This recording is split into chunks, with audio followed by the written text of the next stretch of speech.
Exercice numéro 1. Calculer la divergence d'une lentille de distance focale f' égale 20 cm. La divergence C d'une lentille est égale à l'inverse de la distance focale f' de la lentille. Dans cette formule, f' doit être exprimé en mètres. 20 cm vaut 0,2 m. Nous obtenons C égale 1 sur f' égale 1 sur 0,20 égale 5 dioptries. La divergence d'une lentille de distance focale f' de 20 cm vaut 5 dioptries. Quelle est la distance focale d'une lentille de divergence 20 dioptries? Nous allons utiliser la définition de la divergence. C égale 1 sur f'. Et nous en déduisons que la distance focale f' de la lentille est égale à l'inverse de la divergence. f' égale 1 sur c. f' est égal à 1 sur 20. La distance focale de la lentille vaut 5 fois 10 puissance moins 2 mètres ou 5 cm. La distance focale de la lentille de divergence 20 dioptries vaut à f' égale 5 cm. Exercice numéro 2. Déterminer les caractéristiques de l'image A'B' de l'objet AB à travers la lentille géométriquement, puis par le calcul. Commençons par un complément de cours. L'espace situé avant la lentille est l'espace objet. L'espace situé après la lentille est l'espace image. Donnons tout d'abord les caractéristiques de l'objet. La position de l'objet OA correspond à -1, -2, -3, -4,7 cm sur le dessin, mais l'échelle du schéma étant un dixième, la position de l'objet est OA égale -47 cm. Cette position algébrique de l'objet est négative. L'objet est situé dans l'espace objet, c'est un objet réel. La taille de l'objet sur le schéma vaut AB égale 1,7 cm, mais le schéma étant réalisé à l'échelle 1 dixième, la taille réelle de l'objet AB est égale à 17 cm. La distance focale de la lentille vaut plus 1 plus 2, où f' est égal à 2 cm sur le schéma, que nous devons multiplier par 10 pour avoir la distance focale réelle. La distance focale de la lentille vaut plus 20 cm. Commençons par la méthode géométrique pour déterminer l'image A'B' de l'objet AB. Nous allons tout d'abord déterminer la position de l'image B' du point B, en utilisant le fait que tous les rayons lumineux passant par B et par la lentille vont se croiser après la lentille au point image B' du point B. Le rayon issu de B et passant par le centre optique de la lentille n'est pas dévié. Le rayon issu de B parallèle à l'axe optique et passant par la lentille ressort en passant par le foyer image f' de la lentille. L'image B' du point B se situe à l'intersection des deux rayons émergents. Pour vérifier la construction, traçons le troisième rayon caractéristique, celui issu du point B et passant par le foyer principal objet de la lentille. Il ressort de la lentille en étant parallèle à l'axe optique et effectivement les trois rayons lumineux se croisent en un même point qui est l'image B' du point B. Donc B' se situe ici. L'objet AB étant perpendiculaire à l'axe optique et le point A étant sur l'axe optique, nous en déduisons que l'image A'B' sera également perpendiculaire à l'axe optique et le point A' se situera sur l'axe optique. Nous allons tracer la perpendiculaire à l'axe optique passant par B' et nous déterminons ainsi la position A' de l'image du point A. L'image A'B' est représentée par le segment fléché en bleu. Mesurons les caractéristiques de l'image. La position OA' de l'image vaut plus 1, plus 2, plus 3,5 fois 10, 35 cm. La position OA' de l'image vaut 35 cm. Elle est positive. L'image est dans l'espace image. C'est une image réelle. Cela signifie qu'elle peut être projetée sur un écran. La taille de l'image A'B' vaut moins 1,2 fois 10, moins 12 cm. Moins 12 cm. Le grandissement de l'image peut être déterminé de deux manières, soit en faisant le rapport de OA' sur OA, soit en faisant le rapport A'B' sur AB. En utilisant le rapport A'B' sur AB, nous trouvons que le grandissement vaut moins 12 sur 17, à savoir moins 0,71. Le grandissement étant négatif, l'image est renversée. Le sens de l'image A'B' est opposé au sens de l'objet AB. La valeur absolue du grandissement vaut 0,71. Elle est inférieure à 1. L'image A'B' est réduite. La taille de l'image est inférieure à la taille de l'objet. Retrouvons ces résultats par le calcul. Rappelons les données de l'exercice. La position de l'objet OA vaut moins 47 cm. La taille de l'objet vaut AB égale 17 cm.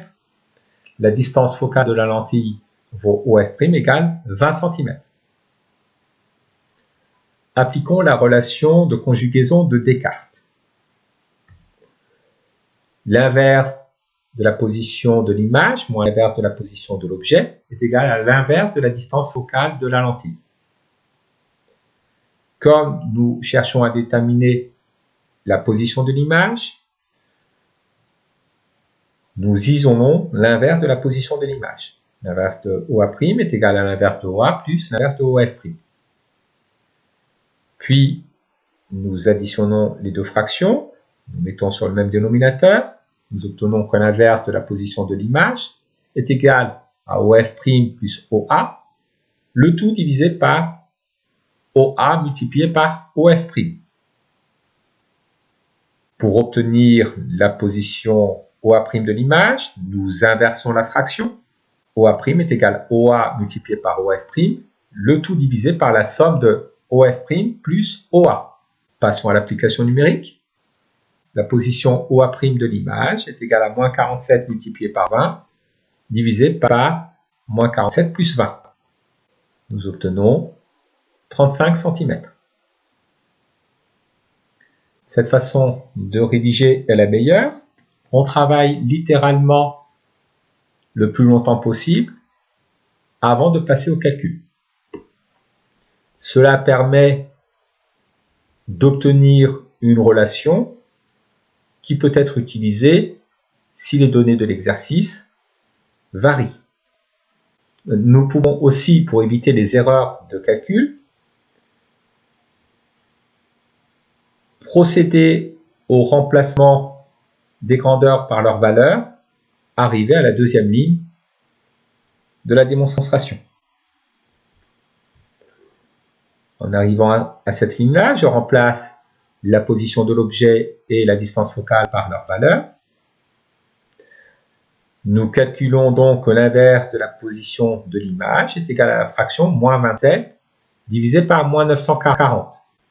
Pour obtenir la position de l'image, nous prenons l'inverse de la fraction. OA' est égal à moins 940 sur moins 27. C'est aussi égal à 940 divisé par 27. Nous retrouvons que la position de l'image vaut 35 cm. Calculons ensuite le grandissement. Pour calculer le grandissement, comme nous venons de calculer la position de l'image, nous utilisons que le grandissement est égal au rapport de la position de l'image sur la position de l'objet. J'ai repris la valeur exacte de la position de l'image, 940 sur 27, et nous obtenons que le grandissement vaut moins 0,74. Passons au calcul de la taille de l'image. Alors là encore, je vais vous montrer différentes manières de procéder. Le grandissement peut s'exprimer de deux manières. Le rapport des positions de l'image et de l'objet, ou le rapport de la taille de l'image et de la taille de l'objet.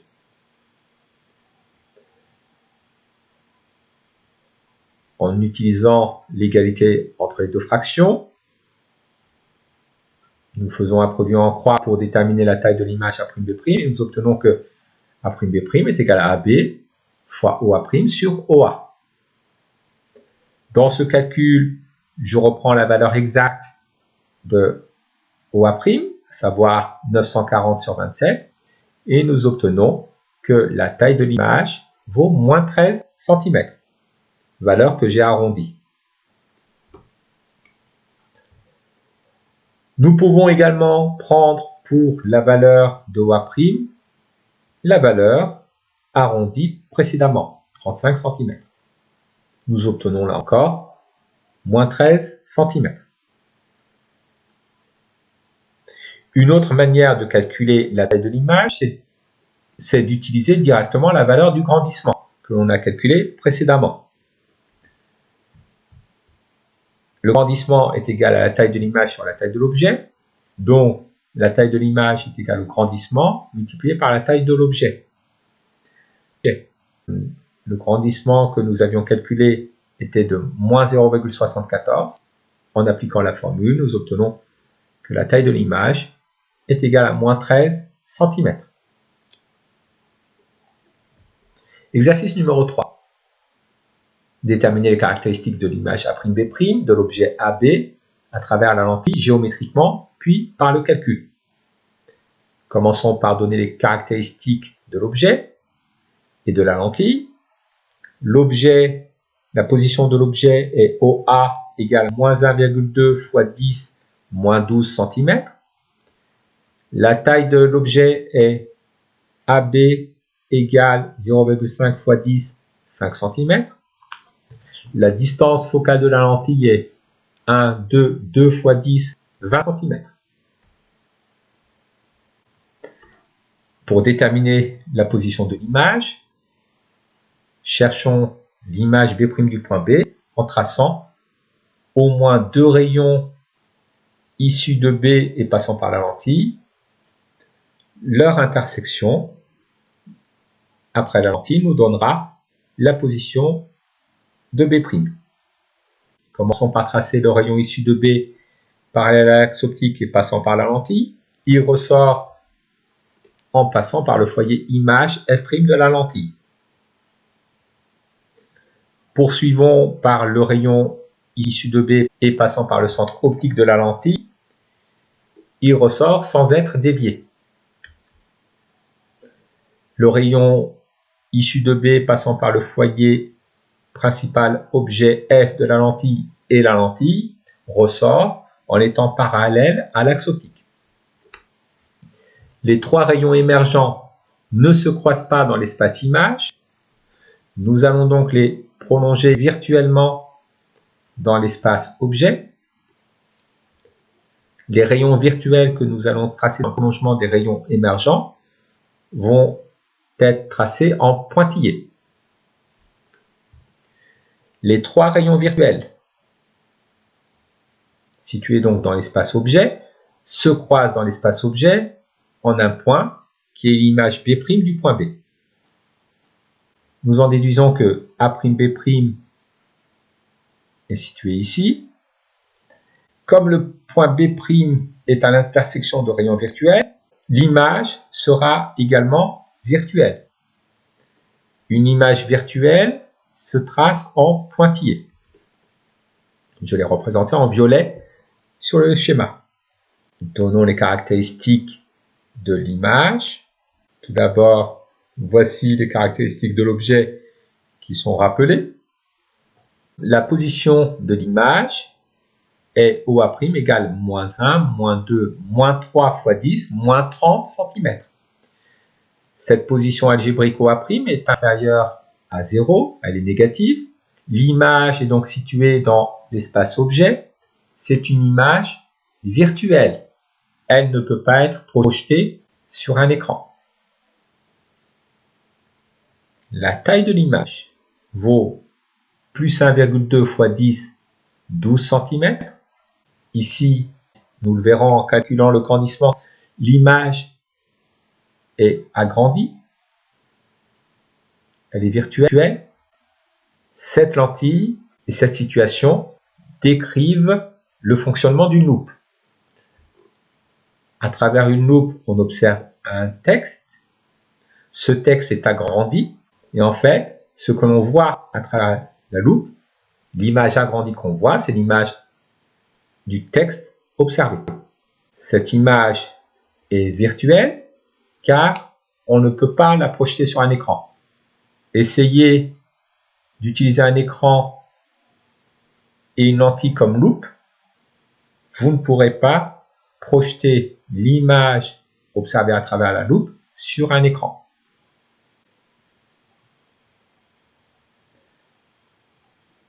Le grandissement est égal à la taille de l'image sur la taille de l'objet, à savoir ici 12 sur 5, 2,4.